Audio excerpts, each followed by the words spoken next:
मैं Shashi Prabha Saraswat, associate professor Hindi, Shri Kalyan राजकीय कन्या महाविद्यालय सीकर।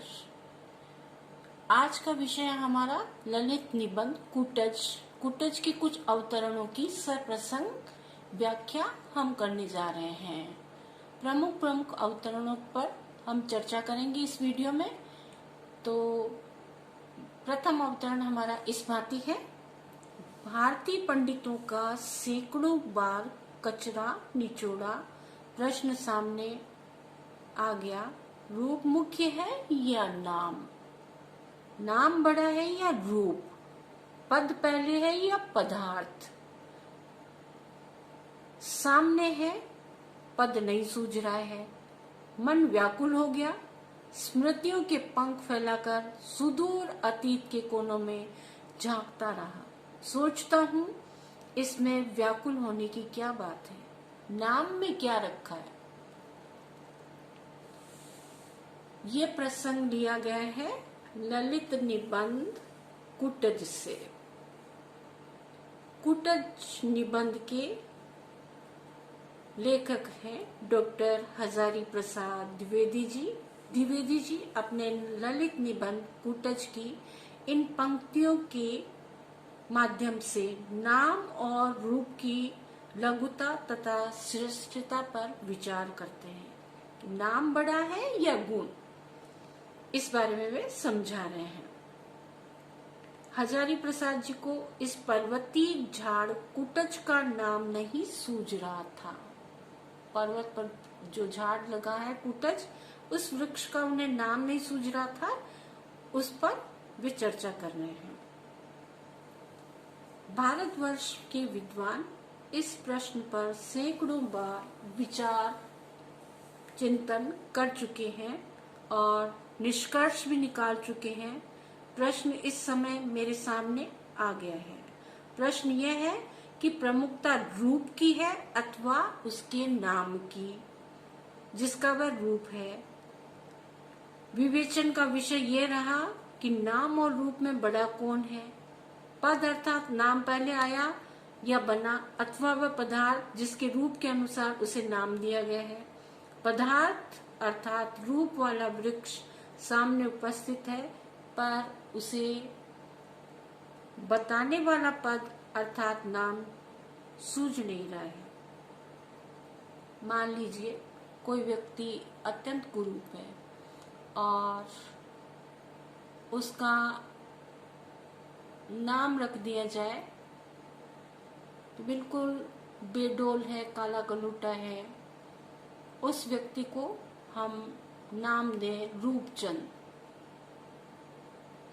या कोई आंख से काना व्यक्ति है उसको नाम दे दें नैनसुख।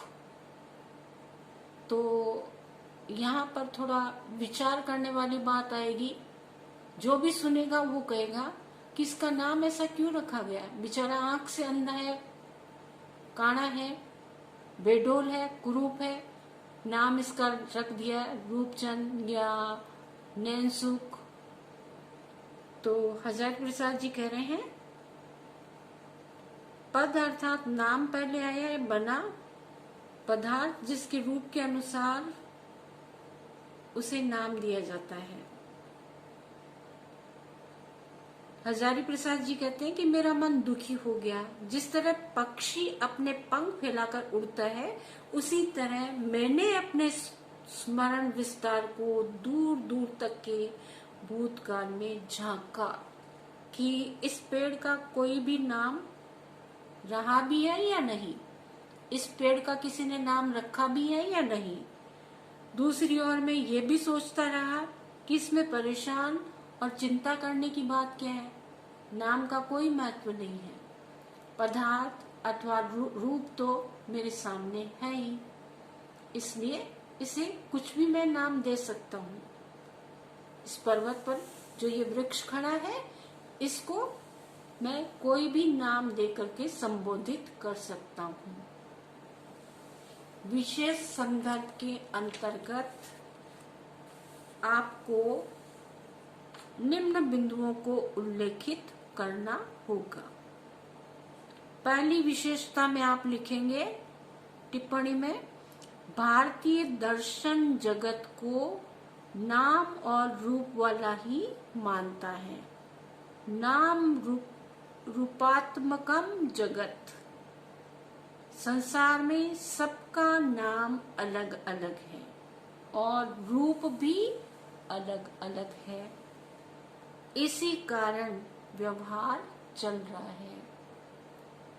दुनिया में अलग अलग नाम वाले लोग हैं और रूप भी सबके अलग है। एक शक्ल वाले लोग हमें बहुत कम अपवाद स्वरूप मिलते हैं। इसी कारण ये व्यवहार चलता गया है। इससे ये बात तो स्पष्ट हो जाती है कि नाम और रूप दोनों का महत्व है। यदि संसार में नाम और रूप एक होते तो अपराधी के स्थान पर किसी को भी पकड़कर दंड दे दिया जाता। मान लीजिए एक ही शक्ल के, एक ही रूप के दो व्यक्ति हैं और दोनों के नाम एक ही होते तो उनको दंड देने में कि जो साहूकार है उसको पकड़कर चोर की जगह ले जाते और चोर आराम से घूमता, परंतु उसका नाम अलग होने से, स्थान अलग होने से वह बचा रहा। दूसरी टिप्पणी में विशेष बिंदु में आप लिखेंगे, द्विवेदी जी ने नाम और रूप की चर्चा करके प्राचीन विवेचन को याद कर लिया है। यदि मनुष्य अकेला हो, किसी को कुछ बताता न हो, तो बिना नाम के रूप से ही काम चल जाता है। इस निबंध की भाषा संस्कृतमय है, तत्सम प्रधान है, खड़ी बोली और शैली तर्क प्रधान मानी गई है। तो बच्चों, ये अवतरण आपको विशेष तौर से परीक्षा के लिए उपयोगी है। इस पर विशेष ध्यान देकर के पढ़िएगा। बहुत बहुत धन्यवाद।